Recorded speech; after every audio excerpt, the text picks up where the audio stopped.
All right, thanks for being here today. This is an original story from Hidden Revenge Family, and it took a turn you truly didn't see coming. Let's get into it. The first thing I remember was the ceiling at the VA hospital in downtown Milwaukee. White tiles, a crack running across one panel like someone had tried to fix it and gave up halfway. My lungs felt like they were filled with sand. Every breath was a negotiation. I couldn't move my arms. I couldn't lift my head. I heard machines before I understood where I was. A heart monitor, oxygen flow, footsteps moving fast then slowing down near my bed. I had just come back from a mission that officially never happened. No news coverage, no press release, no parade. Just a quiet transport from overseas to a stateside VA facility because my injuries were non-public. Multiple fractures, internal bleeding, lung damage. That was the polite version. Someone said my name. Sarah Miller. I knew that voice. Megan. Even half-conscious, I could picture her standing there in a perfectly pressed National Guard dress uniform, hair smooth, makeup intact. The kind of soldier who looks great in recruitment posters and even better on social media. She wasn't alone. I heard a nurse explaining something. She needs immediate surgical authorization. There's swelling in the chest cavity. We can't wait much longer. There was a clipboard. There was a pen. There was silence.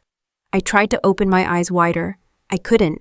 My body didn't cooperate, but my hearing worked just fine. "Are you her next of kin?" the nurse asked. "Yes," Megan answered smoothly. "I'm her sister." I felt a strange kind of relief. Not emotional, just practical. Someone had to sign. Someone had to make the call. The nurse kept talking. "We need consent for emergency intervention. Without it, we're limited." Limited. That word cut through the fog. Megan didn't respond right away. I heard the soft rustle of paper instead. Then another voice, hers lower now. "What happens if I don't sign?" The nurse hesitated. "Then we stabilize her as much as possible, but surgery would be delayed." Delayed meant risky. Risky meant I might not wake up. Megan exhaled slowly like she was thinking about dinner plans. "I need a minute," she said. Footsteps. The nurse stepped away. I heard my sister move closer to my bed. I couldn't turn my head, but I felt her presence. The air changed, the smell of her perfume, clean, sharp, expensive. She leaned in. I felt her breath near my ear. "You've taken up enough oxygen in this family," she whispered. For a second, I thought I was hallucinating. "You were always Dad's favorite, the mysterious one, the hero who never talks. I'm tired of living in your shadow." My heart monitor picked up speed. I could hear it. So could she. She kept her voice steady. "Maybe it's time you ended like what you really are. A nobody in a war nobody admits exists." That's when I understood. This wasn't hesitation. This was a choice. Paper shuffled again. Not the surgical consent form. Different papers. "I think there's a mistake in her insurance file." Megan said louder, her professional tone back in place. She declined certain aggressive interventions in her advance directive. That was a lie. I never signed anything like that. A nurse responded confused. "That's not what we have on record." "Check again," Megan insisted. More paper sounds. Keyboard tapping. My heart monitor beeped irregularly. I tried to move a finger. Nothing. Minutes passed. Or maybe seconds. Time didn't work normally when you're half dying. Then I heard it. "She's listed here as declining invasive emergency procedures, unless fully conscious," a different nurse said. My vision blurred at the edges. That wasn't my file. That wasn't my signature. Megan had switched something. I heard a trash can lid flip open near the reception desk outside the room. A bag rustled. That was my purse. I had sensitive items in there. Military ID. Personal encrypted device. Things that didn't belong in a public hospital. She threw it away. I wanted to scream. Instead, I blinked once. Megan stepped back to my bedside. "You always thought being silent made you superior," she whispered. "Turns out silence makes you easy to erase." The machine near me beeped again. Slower this time. She straightened up. I could hear her heels click on the tile. "I have to go," she said casually to the staff. "There's a promotion ceremony tonight. I'll come back tomorrow." Promotion ceremony? Of course. I pictured her smiling on stage while I lay there trying to breathe. Footsteps moved away. The door opened, closed. The room felt colder after she left. A nurse muttered something under her breath. I couldn't make it out. Another voice said, "We'll monitor her." Monitor, not operate. not intervene. Monitor. My chest tightened. Air moved in, but it didn't feel like enough. I focused on the sound of the heart monitor. Beep. Pause. Beep. I had survived worse environments than this. I had survived places with no electricity, no backup, no medics within miles. But at least there the enemy was honest. Here it wore my last name. If you've ever been the strongest person in the room and still had someone decide you were disposable because it suited their story, I want to know. Have you ever realized the real threat wasn't outside your family but standing right beside your hospital bed? Tell me in the comments. I forced my eyes to stay closed and focused on the rhythm of the monitor instead of the anger building in my chest. I didn't die. That probably disappointed my sister. My lungs still burned, but they were working. Machines were doing part of the job. I could hear nurses switching shifts, hear the low hum of hospital lights, hear someone coughing down the hallway. My body felt locked, but my mind was clear enough to think. And when you can't move, you think. I thought about how we got here. Growing up, Megan was the visible success story. Straight posture, perfect hair, always the one volunteering to speak at school assemblies about service and leadership. When she joined the National Guard, my father threw a backyard party with flags and a grill big enough to feed half the neighborhood. Now that's a Miller, he said that night, clapping her on the shoulder. Proud, disciplined, and not afraid to be seen. I stood near the cooler, already in uniform myself. Home on a short leave, I wasn't allowed to explain.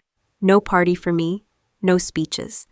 When I joined the military, my father nodded once and asked, "So what exactly are you doing?" "I can't talk about it," I said. He didn't like that answer. Over the years, Megan built an online presence around her service. Photos in uniform, recruitment drives, fundraisers, hashtags about honor and courage. My dad shared every post like it was a national announcement. "Look at your sister," he'd tell me. "She represents the family well."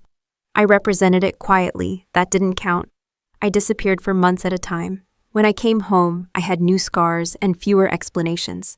I missed birthdays, holidays, barbecues. Megan was there for all of it, smiling in photos next to Dad, shaking hands with local officials. I was somewhere else entirely. Special operations isn't glamorous. It's paperwork before and silence after. It's being told your name won't show up anywhere even if you don't come back. It's understanding that the mission matters more than recognition. I never complained about that part. What I didn't expect was to be judged for it by my own family. Dad used to say, "You always avoid responsibility, Sarah. You never tell us anything. It's like you don't trust your own blood." Trust had nothing to do with it. Clearance did. Megan leaned into that narrative. She'd sigh dramatically at dinner and say, "I just wish she'd let us in. It's like she thinks she's better than us." Better, I was exhausted most of the time. There's a difference. My assignments didn't come with press releases. They came with briefings in windowless rooms and flights that didn't show up on public trackers. I operated in teams where nobody asked for applause. We asked for competence. Megan asked for attention. Even lying in that hospital bed, I could picture her at that promotion ceremony. Probably standing on stage, under bright lights, thanking mentors, talking about commitment and sacrifice. Maybe even mentioning me as her inspiration. That would be ironic. She loved the image of military life. The uniform, the salute, the carefully filtered photos. I lived the part she cropped out. The fractures in my ribs weren't symbolic. They were real. The lung damage wasn't poetic, it was medical. The scars across my shoulder weren't conversation pieces. They were reminders. And still in my father's eyes, Megan was the pride of the Miller family. He introduced her to people as my daughter, the soldier. When he introduced me, it was usually, "This is Sarah. She works somewhere overseas." Very secretive. He said that last part like it was a character flaw. I remember one Thanksgiving when Megan made a toast. "To visible service," she said with a smile. "To being there for your family and your country." Dad raised his glass immediately. I didn't. That was the night I realized something important. In our house, recognition mattered more than reality. Back in the hospital room, I listened to the staff discussing my vitals. "Stabilizing," one of them said quietly. Good. Stabilizing meant time. Time meant options. I thought about all the times Megan accused me of chasing danger because I needed to prove something. That was her favorite line. "You don't have to play hero all the time," she'd say. "Some of us serve in ways that actually help communities." She meant visible communities, the kind with cameras. The missions I ran prevented things people never saw. That was the point. If we did our jobs right, nobody knew we were there. Megan couldn't stand that. She once asked me directly, "What rank are you even?" I shrugged. "High enough." She laughed like I was joking. I wasn't. Rank in certain units isn't about stripes you show off at family dinners. It's about authority that doesn't need explanation. I carried responsibilities she couldn't imagine, and I did it without telling her because I had to. She mistook silence for weakness. That was her biggest mistake. I shifted slightly in the bed. Pain shot through my ribs, but it grounded me. I wasn't done. My body was damaged, not defeated. If Megan thought she could rewrite my medical directives, erase my authority, and bury me under a fake narrative, she underestimated one thing. Underdogs learn to operate without applause. I had built my entire career on moving unseen. And now, in a hospital room where she believed I was helpless, I had time to remember exactly who I was. I heard her heels before I opened my eyes again. 48 hours had passed. I knew because nurses kept mentioning the timeline. Day 2 post-admission, still critical but holding. That kind of language. Megan didn't come back with flowers, she came back with a leather folder. I kept my breathing slow and uneven the way it had been. My eyelids barely moved. From her angle, I probably looked exactly the same. Helpless, unaware, convenient. "Is she still unresponsive?" Megan asked the nurse. "Yes," the nurse replied. "Vitals are stable. No meaningful response yet." Good choice of words. Meaningful response. Megan let out a small dramatic sigh. Poor Sarah. She always pushes herself too hard. She stepped closer to my bed, but I didn't feel concern. I felt calculation. "I'll only be a few minutes," she told the nurse. "There are some legal matters that need to be handled." Legal matters. I heard the nurse leave. The door closed. Megan pulled a chair beside my bed. Paper rustled. "You always loved Grandpa's house," she said quietly. Almost conversational. All those old medals on the wall. The framed commendations. The smell of wood polish and history. She paused. "It's a shame you won't be needing it." My pulse jumped and the monitor picked it up. She didn't seem worried. "You know Dad never understood why Grandpa left it to you," she continued. "He thought it should stay with someone visible, someone who actually represents the family. Grandpa was a retired general. He didn't talk much about his service either. He understood silence. He understood classified work. When he changed the will and left the house to me, he looked me in the eye and said, 'Some service isn't for show.'" Megan never forgave that. More paper movement. "I've taken care of the power of attorney," she said. "Temporary, of course. Since you're incapacitated." "Temporary." I forced my fingers not to twitch. "I had to sign on your behalf. You're welcome." She stood up and moved around the room. I heard her bag open. You'd be surprised how easy it is when people assume you're the responsible sister. Responsible. She walked back toward me. "The house will be transferred by the end of the week. I'll manage it. Liquidate a few things. No point in keeping all those dusty medals." Liquidate. That word landed heavier than the rest. Grandpa's medals weren't decorations. They were earned. Campaign ribbons from wars most people only read about. Citations signed by presidents. Personal letters from soldiers he had led. And my own medals were stored there too. Not all of them were public record. "You never even displayed yours," Megan added with a light laugh. "What was the point of earning them if nobody sees them? Because it wasn't about seeing, it was about doing." I heard her phone buzz. She picked it up. "Yeah," she said casually. "The appraisal went through. The antique dealer is coming tomorrow. There's real value in military collectibles right now." A pause. "No, she won't object," Megan said. "She can't." Silence on the other end. "I told you, she's not waking up." She said it with confidence, like she had already buried me. I focused on breathing. In, out, in, out. The mattress shifted as she leaned closer. "You always thought being the quiet one made you noble," she whispered. "But nobility doesn't pay credit card bills." There it was. Debt. Megan's lifestyle had grown expensive over the years. Designer bags, a new SUV every 2 years, fundraisers that somehow required luxury venues. She called it networking. I called it overcompensating. "You know what's funny," she continued. "Dad thinks I'm the one holding the family legacy together. He said it last night. Megan's the backbone." Backbone. I felt my jaw tighten slightly. She laughed under her breath. "If he knew half of what you were actually doing overseas, he'd probably pass out. But since he doesn't, I get to be the hero." Hero. She adjusted the blanket near my shoulder, almost gently. Don't worry, she added. I'll make sure the house is put to good use. Maybe turn it into something modern. Nobody cares about old war stories anymore. I cared. Grandpa cared. Every veteran who had walked through that house and found a quiet place to sit cared. Megan's phone buzzed again. Yeah, she answered. Tell the buyer the metals are authentic. Provenance is solid. We have documentation. Documentation. I wondered which documents she was planning to forge next. She moved toward the window. I have to run, she said more to herself than to me. Meeting with the wedding planner. If everything goes through, I might upgrade the venue. Wedding planner. So that was where Grandpa's house was going. Financing a ballroom. She walked back to my bedside one last time. You should have learned to play the game, Sarah, she said quietly. You were always too serious. She picked up something from the tray near the bed. Metal clinked softly. My dog tags. She examined them for a moment. I'll add these to the collection, she said. They'll sell. She set them down again, maybe reconsidering. Maybe thinking they'd raise questions. Then she stepped away. The door opened. Closed. Silence returned. I waited until I was sure she was gone before I allowed my eyes to open a fraction.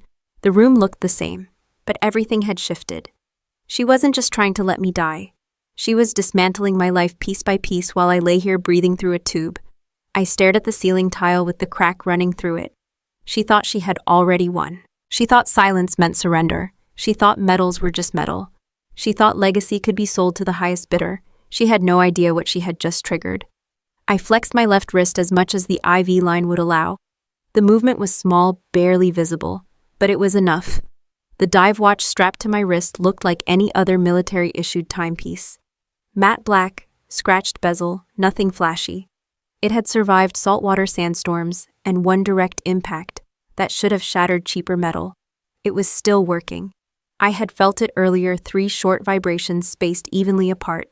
Not random, not malfunctioning. Signal acknowledgement. Footsteps entered the room. Lighter this time, a different nurse. Good morning, Sarah, she said softly. My name is Elena. I'm on shift today. Her voice was calm, steady, observant. She checked the monitors, adjusted the oxygen, then she paused. That's an unusual watch, she said. I kept my breathing slow. She leaned closer. I thought I felt something. There it was again. 2 quick vibrations, a pause, one more. Elena frowned slightly. That's not a standard hospital interference pattern, she murmured. Smart. She gently lifted my wrist to look closer. The watch face remained dark, no visible display change. It wasn't meant to show anything obvious. Another nurse stepped inside. What's up, this watch? Elena said quietly. It's transmitting something. My pulse ticked up, but I kept my body slack. The second nurse shrugged. Probably damaged electronics. Maybe, Elena replied. But it's consistent. She leaned closer again. I could feel her eyes studying the casing. On the underside near the clasp was a small embedded sensor. Biometric lock. Only responsive to my skin conductivity and pulse signature. Standard issue for certain units. Not common knowledge. The door opened again. Heels. Megan, I was told she's still stable, she said briskly. She is, Elena replied. We're just adjusting some settings. Megan's eyes must have followed Elena's gaze. Oh, Megan said lightly. That old thing, she's had it forever. It's active, Elena said. Megan's tone sharpened slightly. Active how? It's sending microsignals, Elena replied. Very short bursts. Megan laughed too quickly. It's probably broken. She stepped closer to my bed. Let me see that. Elena hesitated but didn't stop her.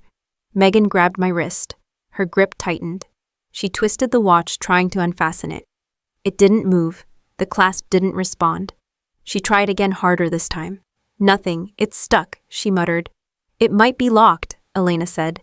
Some military devices use biometric security. Megan forced a smile.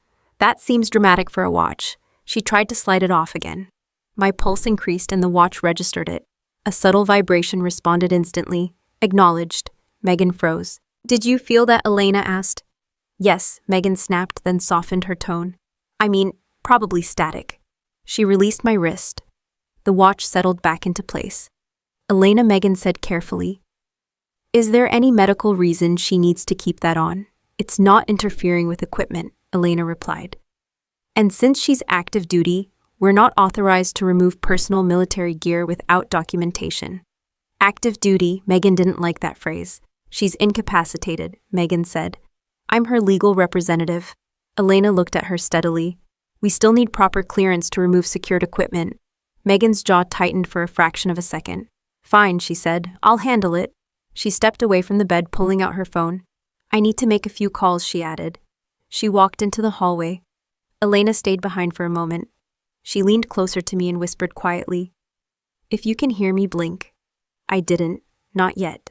She studied my face for another second, then gently adjusted the blanket. I'll keep an eye on this, she murmured almost to herself. When she left, the room felt charged. The watch vibrated again. One long pulse. Confirmation. Somewhere outside this hospital, someone had received the ping. Megan returned later that afternoon energized. I've secured the venue, she announced to someone on the phone. Grand ballroom. Full military theme. It's going to be incredible. She paused, listening. Yes, the funds cleared. Funds, Grandpa's house. She walked to my bedside again. You'd actually like it, she said mockingly. Uniforms everywhere, high-ranking officers, real prestige. She adjusted her own sleeve, admiring the sharp lines of her dress uniform. My fiancé's commanding officer confirmed he'll attend. That's huge. Her fiancé, a senior officer. She smiled down at me. Funny how things work out, she said. You disappear into classified units, and I end up marrying into visible power. Visible power. She had no idea what invisible authority looked like. The watch vibrated again. 3 short pulses. Escalation. Megan's eyes narrowed. That thing is still doing it, she muttered. She reached for my wrist again, but stopped herself this time. Instead, she leaned down close to my ear. If you're somehow aware of this, she whispered, just know it won't matter. Nobody's coming. Another vibration. Stronger, longer. She pulled back slightly. For the first time since she walked out of that hospital room 2 days ago, I sensed something different in her posture. Uncertainty. She straightened up quickly, smoothing her uniform. I'll see you at the wedding, she said lightly. Then she walked out. The door closed. Silence. I flexed my wrist again, just enough. The watch responded instantly. Signal sent. Signal received. The circle was closing. And Megan had just made herself very visible. I opened my eyes at 3:17 a.m. and didn't move. No dramatic gasp, no confused panic, just quiet. The machines were still humming. The hallway outside was empty except for the occasional cart rolling past. My lungs hurt, but they were working without the ventilator now. Oxygen through a nasal line. Manageable. I tested my fingers first. Slow, small movement. They responded. Good. My body felt like it had been through a demolition site, but my mind was steady. The last 3 days replayed clearly. The altered file, the fake directive, the power of attorney, Grandpa's house, the medals. Nobody from command had walked in. Nobody from my unit had been notified through official channels. That meant Megan's interference had worked at least inside the hospital system. She hadn't just tried to let me die. She'd redirected paperwork so effectively that I became invisible. I lay there staring at the ceiling and made a decision. No confrontation, no outburst, silence. Silence had built my career. It would handle this too. My personal effects weren't all gone. She had thrown my purse away, but she didn't know what was embedded in my actual gear. My watch was only one layer. The tactical undershirt I'd been wearing under my uniform had micro-recording capability woven into the seam near the collar. Passive activation, audio capture within a 6-foot radius. Designed for debrief insurance in unstable environments. Most people never noticed it. Most people weren't trained to look. I shifted slightly enough to activate the internal trigger by pressing my shoulder against the mattress in a specific rhythm. 2 seconds. Pause. 2 seconds.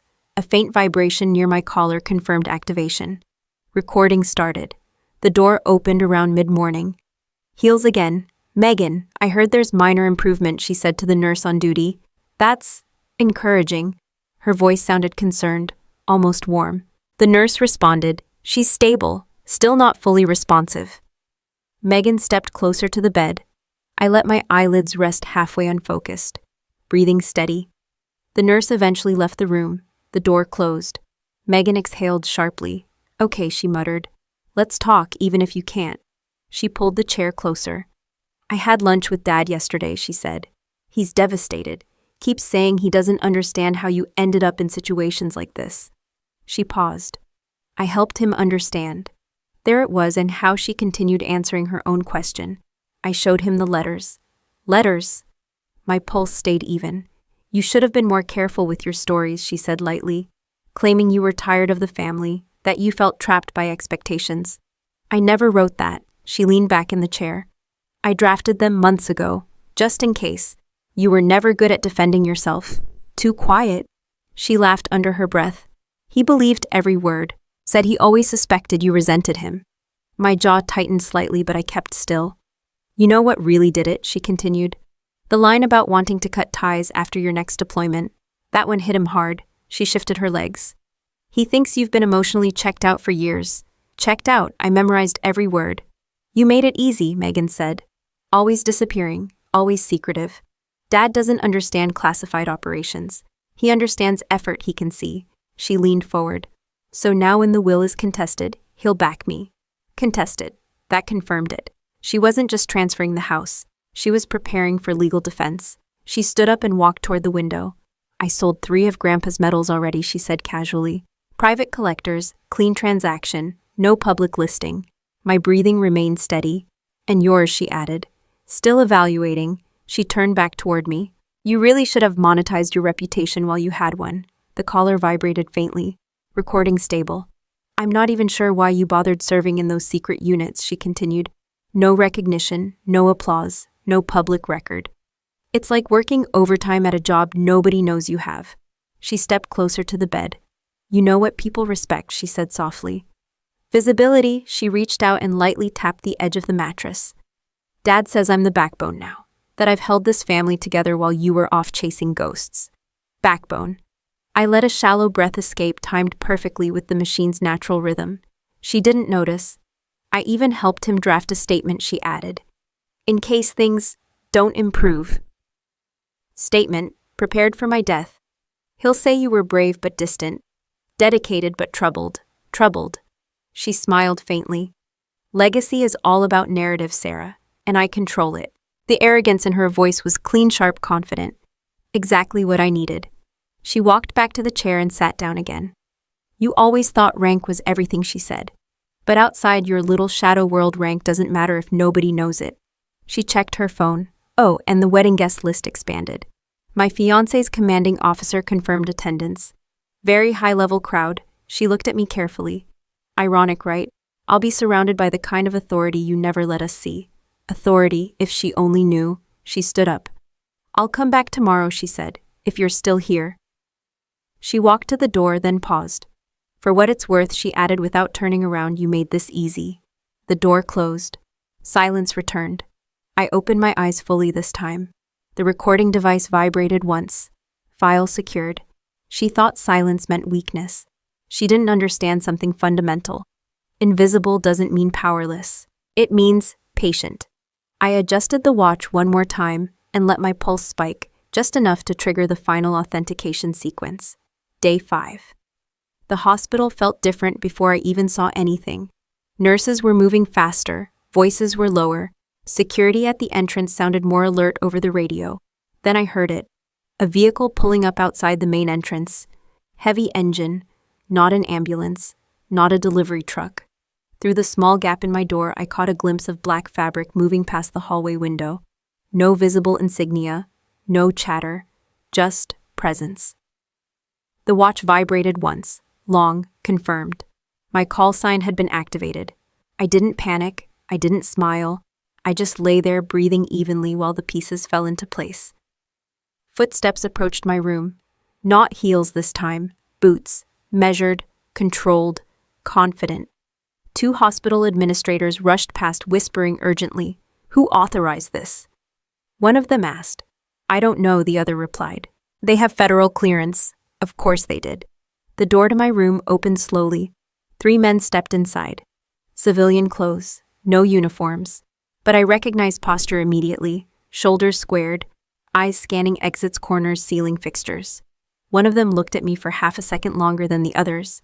He gave the smallest nod. I didn't move. They didn't speak. They stepped back into the hallway just as quickly. Elena walked in minutes later, trying to look calm and failing slightly. Sarah, she said quietly while checking my IV line, you have visitors, official ones. I blinked once. She noticed.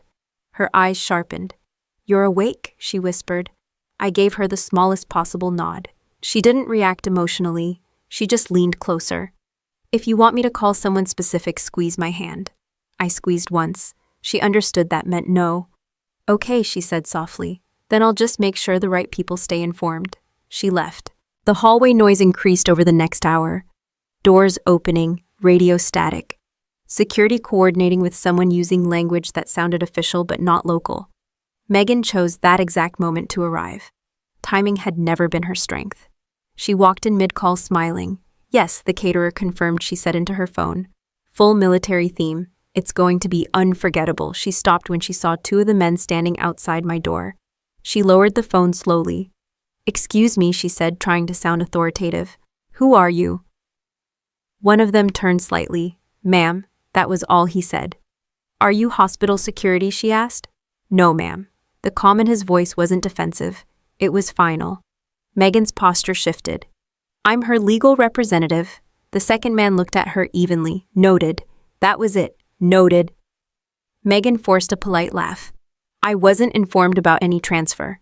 There is no transfer, the first man replied. She hesitated.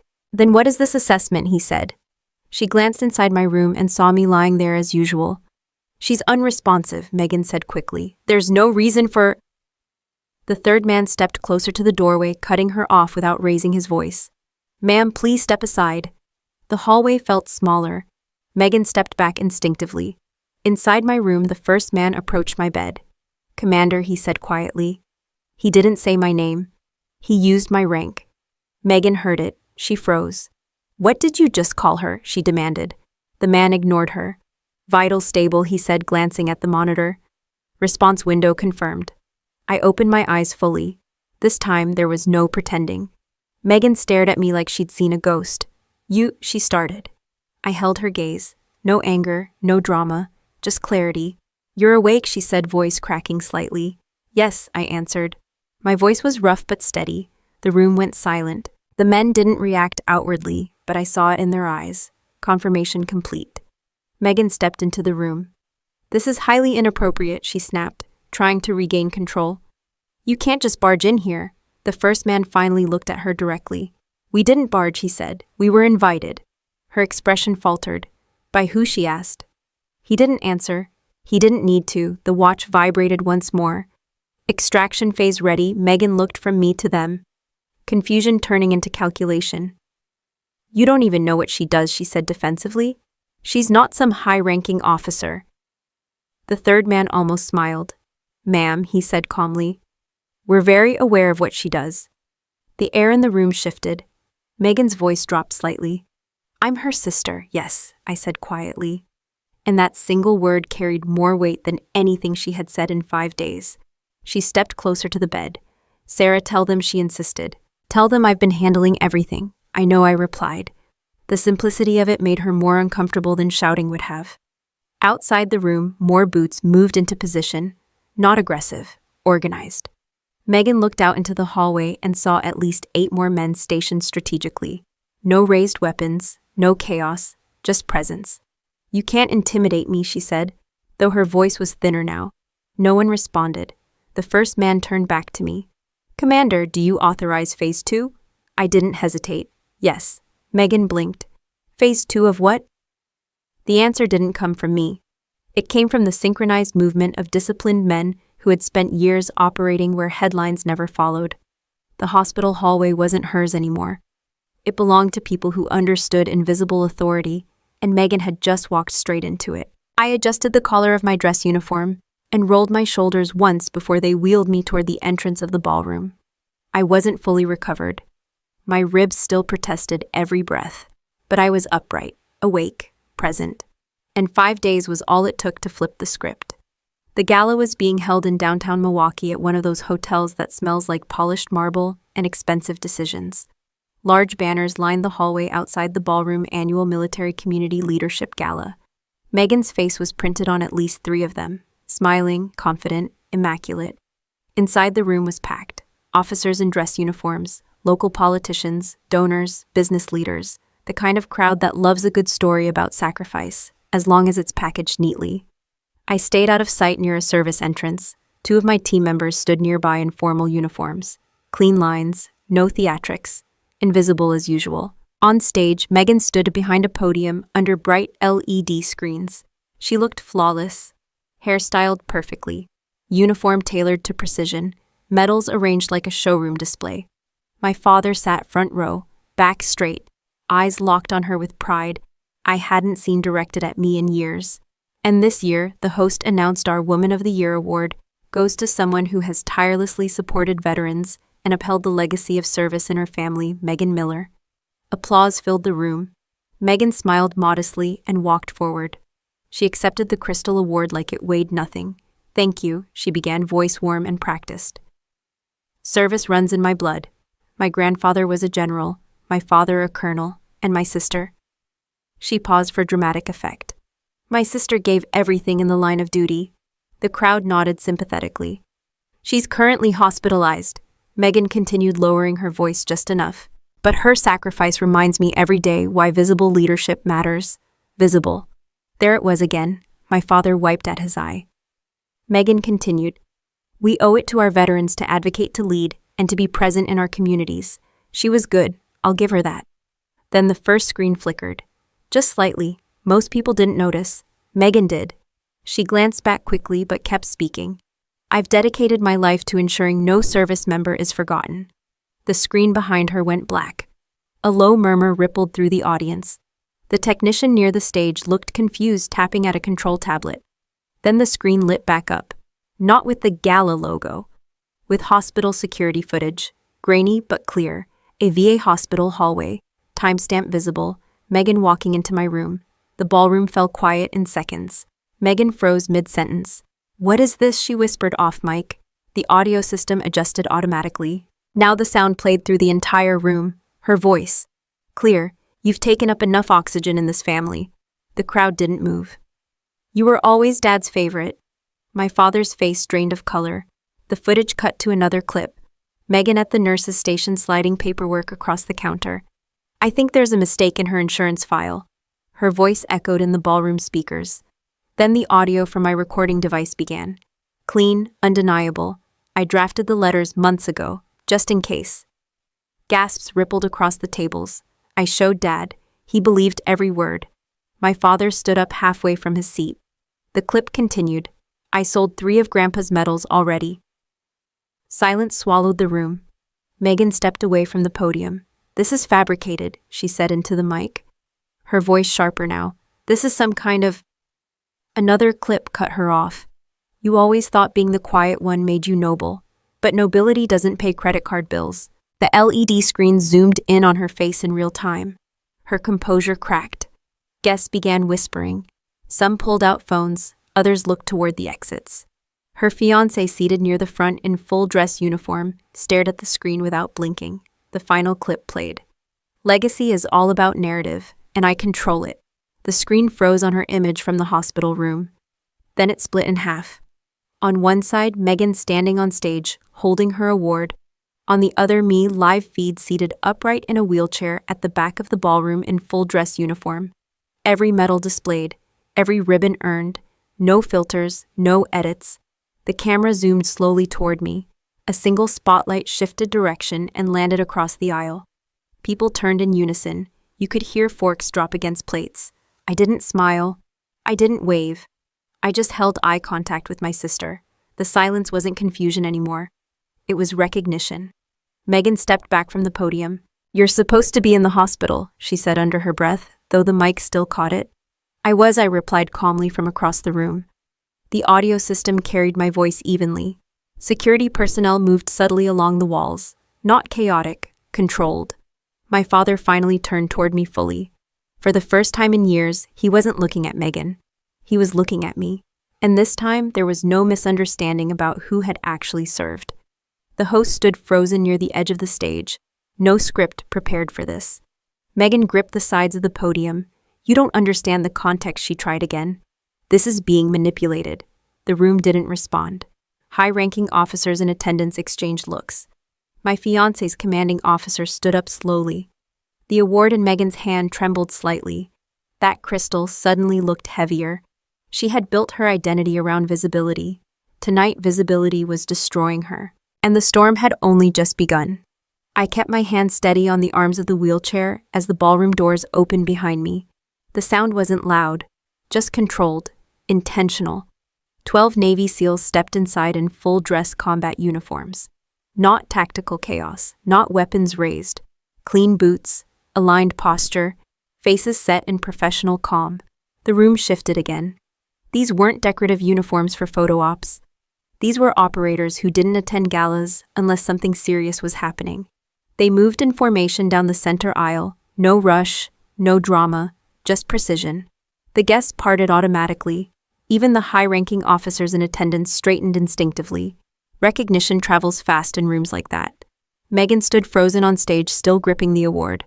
Her fiancé's commanding officer, who had been sitting near the front, went rigid the moment he saw the formation.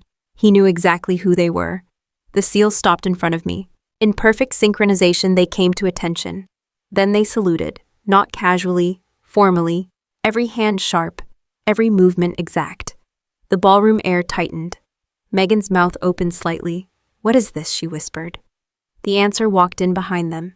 An admiral, 4-star, full-dress white uniform ribbons, stacked posture, unshakable.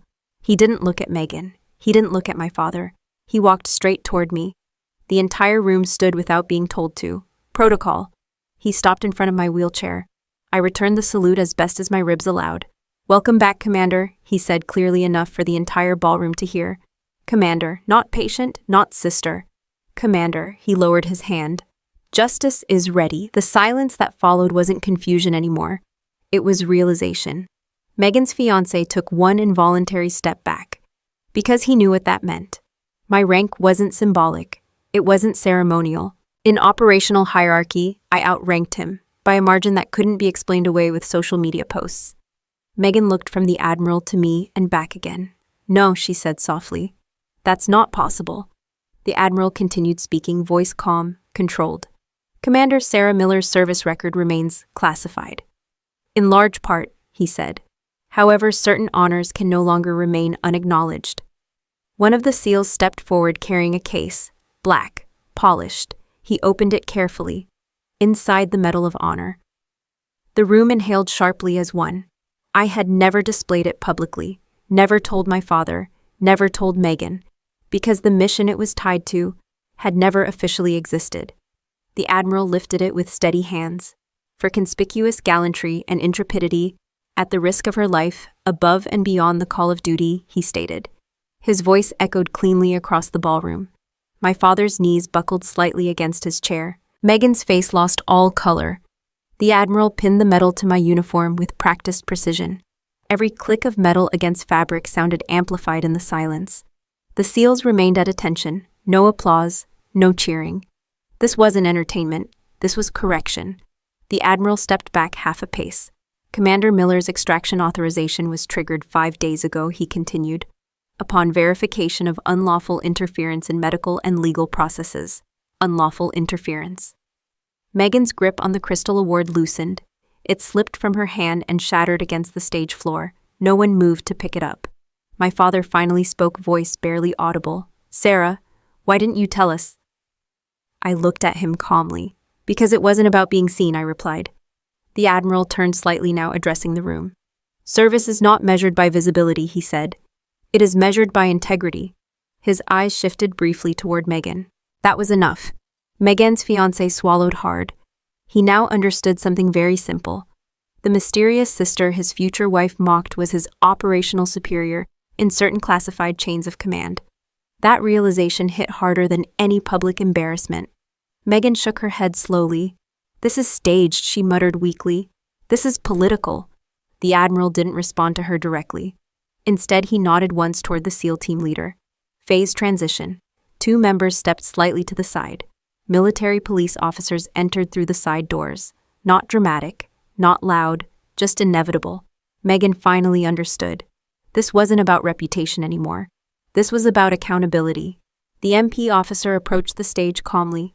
"Ma'am," he said evenly, "we need you to step down." "For what?" She snapped, though her voice cracked again. For formal questioning regarding falsified federal documents, interference with medical directives, and unlawful sale of protected military property, each charge landed clean, documented, verified, recorded. The audio from my caller device had already been authenticated, chain of custody established, no loopholes. Megan looked toward my father desperately. He couldn't meet her eyes. For the first time in her life, visibility wasn't helping her. The MP officer gently guided her hands behind her back. Not aggressively, professionally, she didn't resist. Shock had replaced arrogance. As she was escorted past me, she stopped briefly. Her voice was almost a whisper. "You let this happen." I held her gaze. "No," I said calmly. "You did." The SEALs remained standing behind me. Not as bodyguards, as witnesses. The Admiral gave me a final nod. "Extraction complete," he said quietly. But this wasn't about removing me from a battlefield. It was about restoring something that had been deliberately distorted. Truth. And for the first time in that room, everyone understood exactly who they had underestimated. I watched her walk out of that ballroom between two military police officers and didn't feel triumph. I felt clarity. The doors closed behind Megan, and the noise finally returned to the room. Low voices, sharp whispers, chairs shifting. Not chaos, just the sound of a narrative collapsing in real time. The MP investigation moved fast. Federal document fraud, medical interference, forged power of attorney, sale of protected military decorations across state lines, attempted negligent homicide through intentional obstruction of emergency care. Those weren't family arguments. Those were charges. Within 48 hours, the financial transfers tied to Grandpa's house were frozen. The private collectors who had purchased metals were contacted. Most of them cooperated quickly once they realized federal investigators were involved. Provenance matters when prison time is on the table. Grandpa's metals came home. Mine were returned under evidence chain. Megan's promotion ceremony canceled.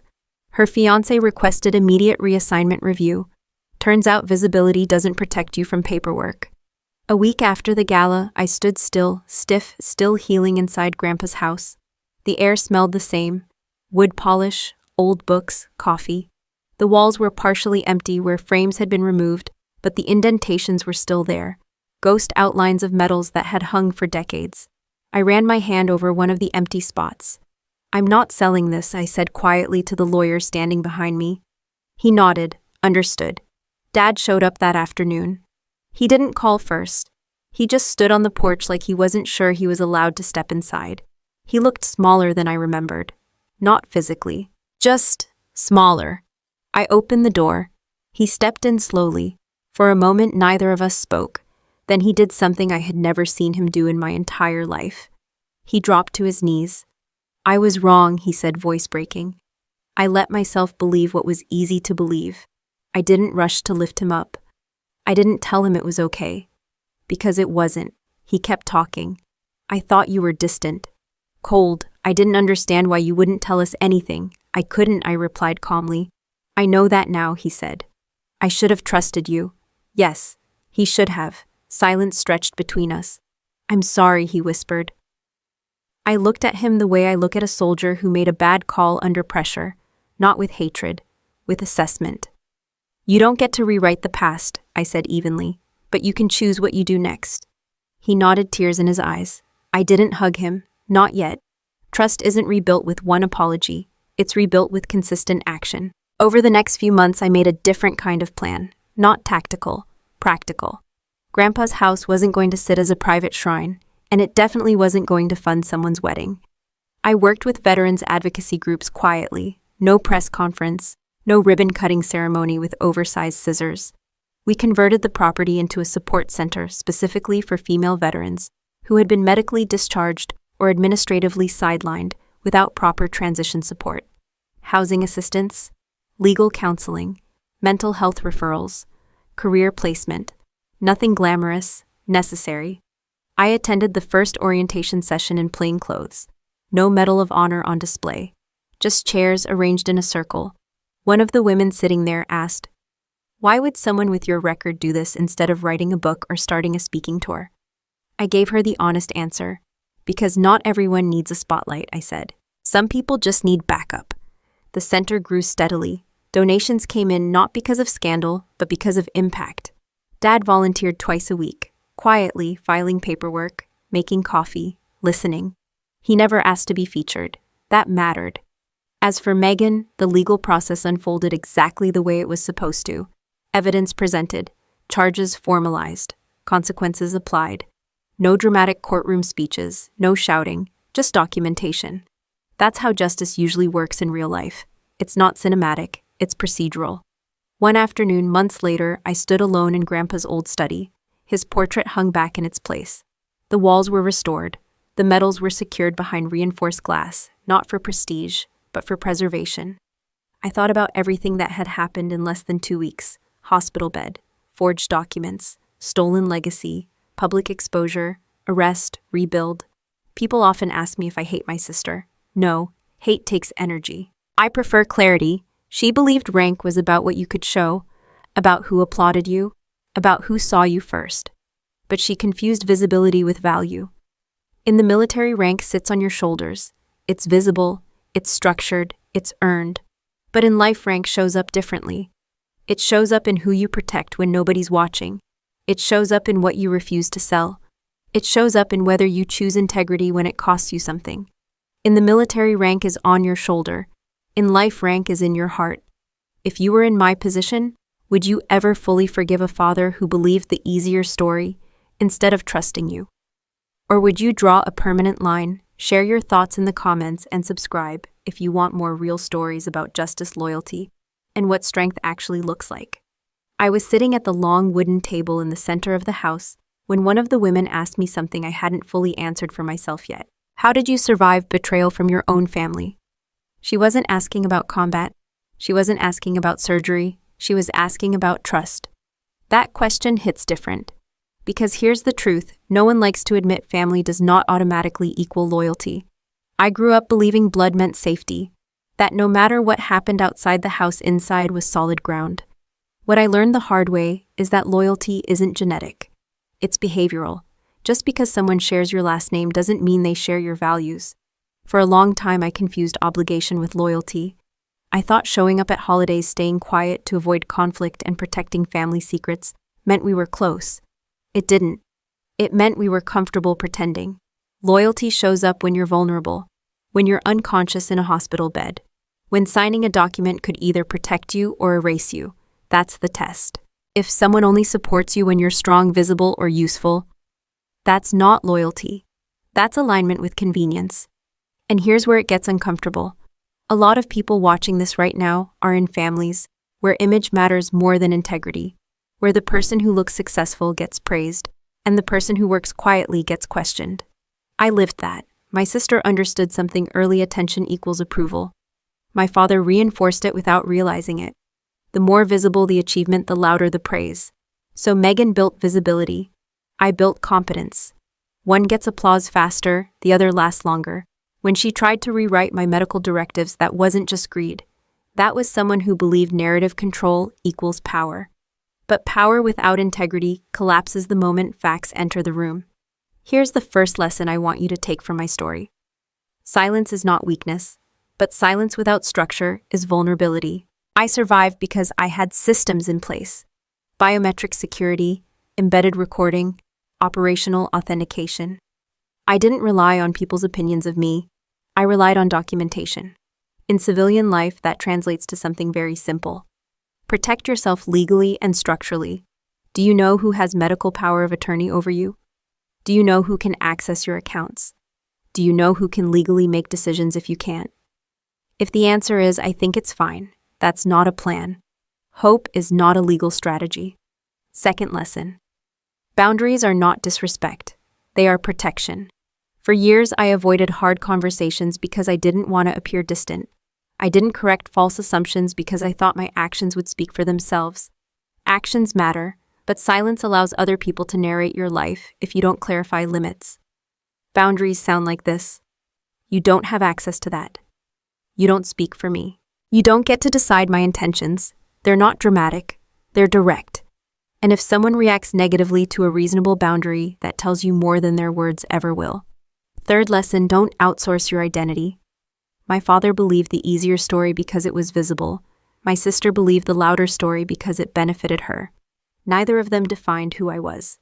But if I had needed their approval to validate my service, their doubt would have crushed me. If your sense of worth depends on applause, you'll chase rooms instead of results. If your sense of worth depends on competence, rooms eventually come to you. After everything happened, people asked me if I would ever trust my father again. Trust isn't flipped on like a switch. It's rebuilt through consistent behavior over time. Forgiveness is personal. Accountability is structural. You can forgive someone and still keep boundaries. You can move forward without pretending the damage didn't happen. And here's the part most people don't expect. I don't hate my sister. Hate ties you to the person who hurt you. Clarity frees you from them. Megan believed visibility was security. She thought as long as people saw her as the good one, she was untouchable. But real security isn't public approval. It's private integrity. When I lay in that hospital bed, I wasn't saved by applause. I was saved by preparation. Preparation is quiet. Preparation looks boring from the outside. But preparation is what keeps you standing when the story turns against you. So if you're watching this and you feel underestimated, overlooked, or misunderstood inside your own family, ask yourself something practical. Have you built your life on approval? Or have you built it on structure? Because when loyalty is tested, emotion won't protect you. Preparation will. And if you've ever had to draw a boundary with someone who shares your blood but not your values, I want to know, what did it cost you and was it worth it? I didn't understand my sister clearly until everything fell apart. For a long time, I thought she was just ambitious, polished, competitive. I figured that was normal. Every family has someone who likes attention. But after the hospital, after the forged documents, after the gala, I had to ask myself a harder question. What makes someone choose visibility over integrity? Megan wasn't born manipulative. She was trained by reinforcement. Growing up, the praise in our house followed a pattern. The louder the achievement, the bigger the reaction. The more public the accomplishment, the stronger the approval. If a trophy came with applause, it mattered. If a mission came with silence, it didn't. My father didn't mean to create that equation, but kids are excellent pattern readers. Megan learned early that attention equals validation. Validation equals safety. Safety equals love. That's a dangerous formula. Because once your brain connects visibility with worth, you start performing instead of developing. You curate instead of build. You chase rooms instead of results. And here's what makes it even more complicated. The world rewards that behavior in the short term. Social media rewards it. Corporate environments reward it. Even parts of the military reward it. The person who speaks confidently about leadership often gets noticed faster than the one who quietly carries the team. But attention is not the same as authority. Applause is not the same as respect. There's a psychological concept called conditional validation. It means you only feel valuable when someone else confirms it. When validation is conditional, you start designing your life around earning it again and again. That's exhausting. It also makes you fragile. Because the moment the spotlight shifts, your identity shakes. I think Megan felt that every time I came home on leave. I didn't talk about what I did. I couldn't. But the fact that I operated in spaces she didn't understand threatened the structure she had built. She needed to be the visible hero. If I remained undefined, I was unpredictable. And unpredictability feels like danger to someone whose identity is built on image control. So she did what insecure people often do. She tried to control the narrative. If she could define me as distant, unstable, or reckless, she could stabilize her own position. That's not just sibling rivalry. That's reputation management driven by fear. Here's the uncomfortable truth. Some people don't attack you because you failed. They attack you because you don't need the same audience they do. Independence can feel like rejection to someone who survives on approval. Now let me shift this to you. Ask yourself honestly, are you building your life around competence or applause? When you achieve something, do you immediately think about who will see it, or do you think about whether it was done well? There's nothing wrong with recognition. Recognition is healthy when it's a byproduct. It becomes toxic when it's the goal. I've worked with leaders who never raise their voice and never post about their achievements. But when they enter a room, everyone adjusts. Why? Because authority grounded in competence doesn't need introduction, and I've seen the opposite. People who speak constantly about leadership but crumble under pressure. People who manage perception better than performance.